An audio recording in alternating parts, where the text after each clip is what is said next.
Typhoon Bebinka, tumama at hinagupit ang China.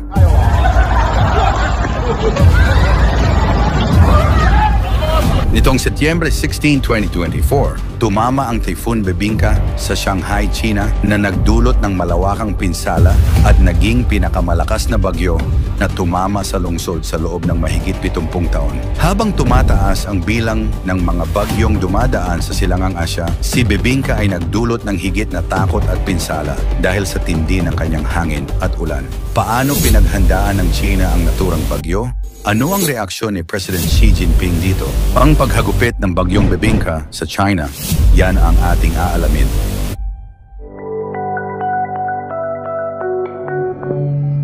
Ayon sa mga ulat, naglandfall ito sa coastal district ng Pudong sa Shanghai at nagdala ng malalakas na hangin na umaabot ng 151 kilometers per hour o halos 94 miles per hour malapit sa mata ng bagyo. Ang epekto nito ay nadama hindi lamang sa Shanghai kundi maging sa mga kalapit na rehiyon sa silangang bahagi ng China. Bago pa man dumating si Typhoon Bebinka, ang mga autoridad sa Shanghai ay naglabas ng pinakamataas na antas ng babala, Red Alert, upang bigyang daan ang masusing paghahanda. Ang China Meteorological Administration ay naglabas ng forecast na ang bagyo ay magdadala ng matitinding pag-ulan at malalakas na hangin sa malaking bahagi ng Eastern China, partikular sa mga lugar na malapit sa dalampasigan. Dahil sa ganitong babala, mabilis na kumilos ang pamahalaan upang maiwasan ang posibleng malaking pinsala at pagkawala ng buhay. Mahigit 400,000 katao ang inilikas mula sa mga lugar na mataas ang panganib, kabilang na ang mga mabababang lugar at mga baybaying rehiyon. Sa Shanghai, 60,000 emergency responders ang ipinadala para tumulong sa pag-evacuate ng mga tao at pag-secure ng mga infrastruktura. Mabilis na kinansela ang mga biyahe ng eroplano at tren, partikular na sa Shanghai Pudong International Airport at Shanghai Hongqiao International Airport, upang maiwasan ang anumang aksidente habang bumabagsak ang malakas na ulan at hangin.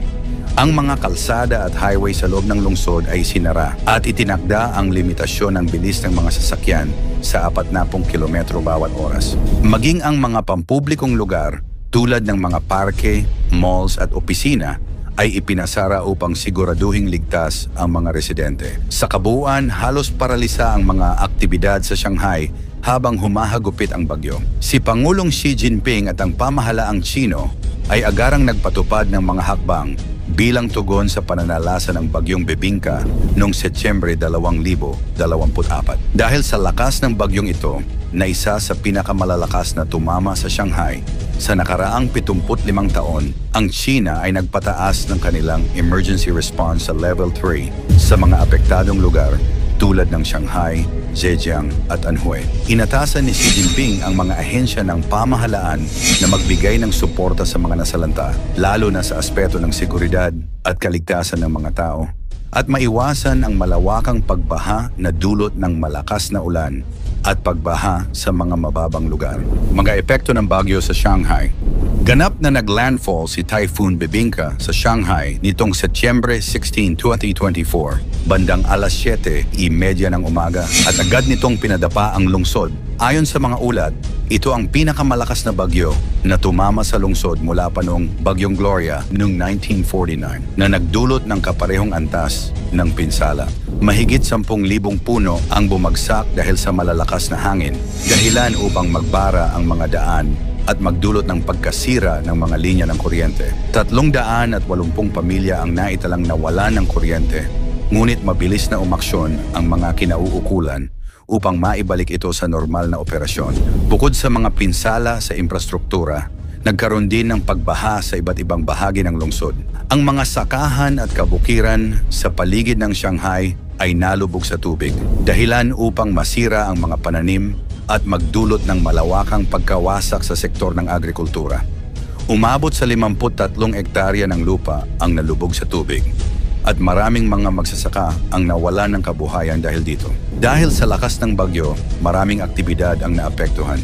Ang pagbisita sa mga sikat na destinasyon, gaya ng Shanghai Disneyland, ay kinansela upang masiguro ang kaligtasan ng mga turista. Sa loob ng ilang araw, nanatiling sarado ang parke kasama ang iba pang mga pasyalan sa lungsod.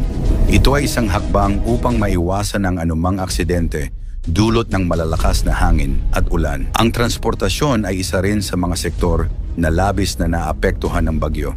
Kinansela ang lahat ng flights sa dalawang pangunahing paliparan ng Shanghai at ang mga tren mula at papunta sa lungsod ay itinigil din. Ang mga biyahe sa bus ay naapektuhan rin, dahilan upang maraming mga tao ang ma-stranded sa kanilang mga lokasyon.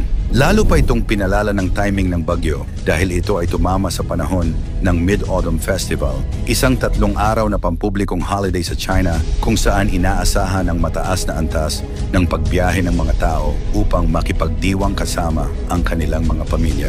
Pagbangon mula sa sakuna, pagkatapos ng hagupit ni Typhoon Bebinka, agad na nagsagawa ng mga recovery efforts ang lokal na pamahalaan at iba pang mga ahensya ng gobyerno. Ang mga naitalang pinsala ay agad na tinugunan ng mga tauhan ng pamahalaan. Nagpatuloy ang mga cleanup operations kung saan tinanggal ang mga bumagsak na puno at debris mula sa mga kalsada. Bukod dito, binigyang prioridad ang pagsasaayos ng mga nasirang linya ng kuryente at komunikasyon upang agad na maibalik ang normal na operasyon sa mga lugar na naapektuhan.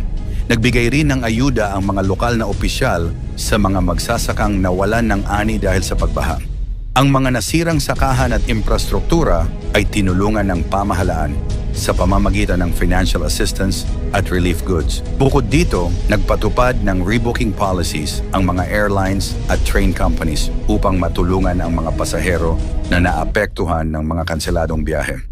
Maging ang mga kumpanya ng telekomunikasyon at enerhiya ay nagbigay ng libreng serbisyo o diskowento sa mga apektadong lugar upang matulungan ang mga mamamayan na makaahon mula sa epekto ng bagyo. Si Typhoon Bebinka ay isang paalala ng kakayahan ng kalikasan na magdulot ng matinding pinsala sa mga urbanisadong lugar tulad ng Shanghai. Sa kabila ng mga modernong teknolohiya at mga paghahanda, nananatiling malupit ang epekto ng mga ganitong kalamidad sa mga tao at sa kanilang kabuhayan.